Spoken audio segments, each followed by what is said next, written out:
What are your shadows?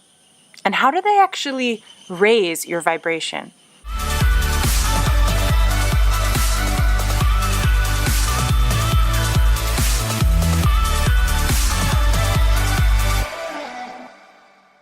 Hey tribe, it's me Anna, the founder of Try Love On. If it's your first time here, welcome. Go ahead and hit subscribe to make sure that you are notified of upcoming videos. So what is your shadow? Try this with me for a moment.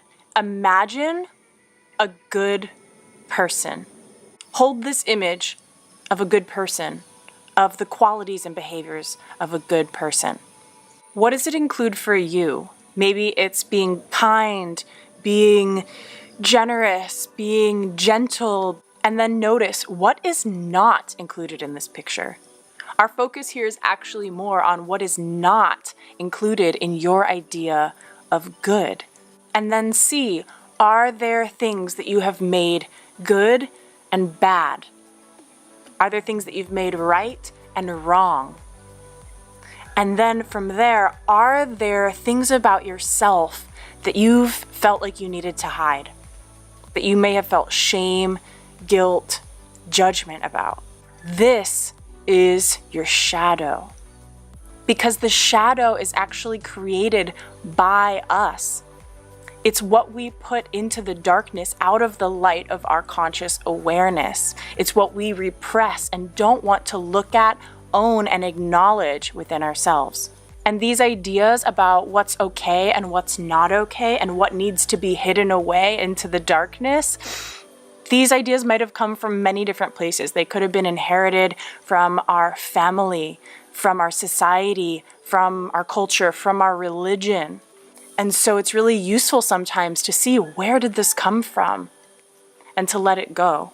And sometimes these are things that we've self-created, these ideas that certain things are wrong through our experiences. So for example, maybe if we grew up experiencing physical abuse, we developed an association with anger and violence and abuse. And so for us, anger is not okay because it's dangerous, because our nervous system has been programmed with the idea that it is dangerous. So look at, where did these ideas come from? And if you don't know, that's totally okay. What's more important is that you get free of them now. What does it look like to actually navigate this? Let's take me, for example. I stand for and speak about love, right? So let's say that I experience the emotion of anger and I express it.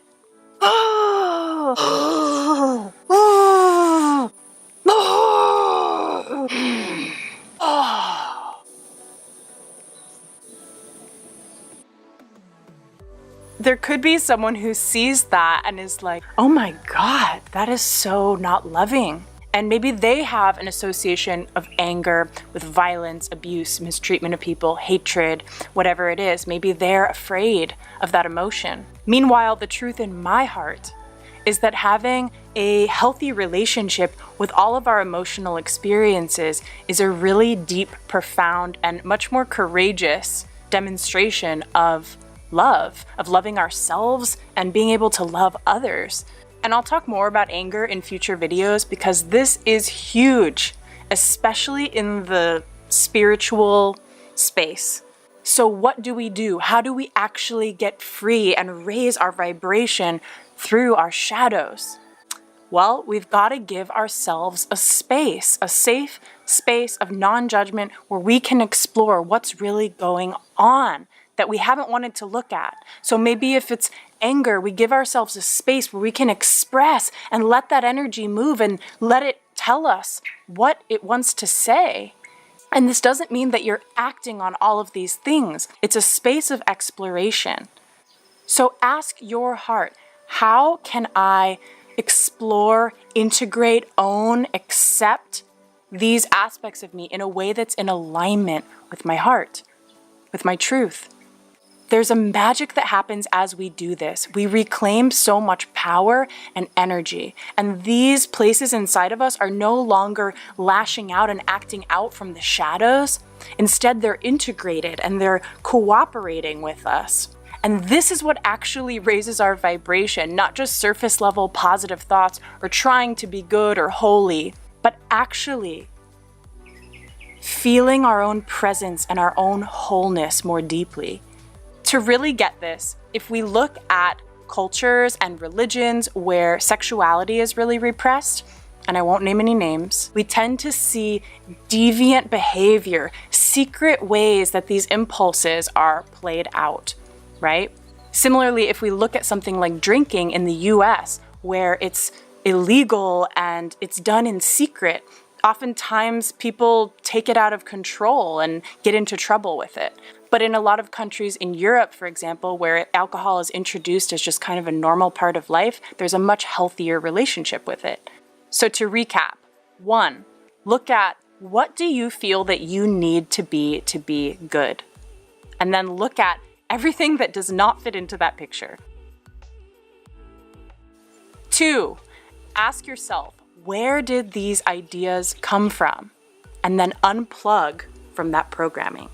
3, give yourself the space to explore yourself. Ask your heart, how can I integrate, love, accept all of me and be whole?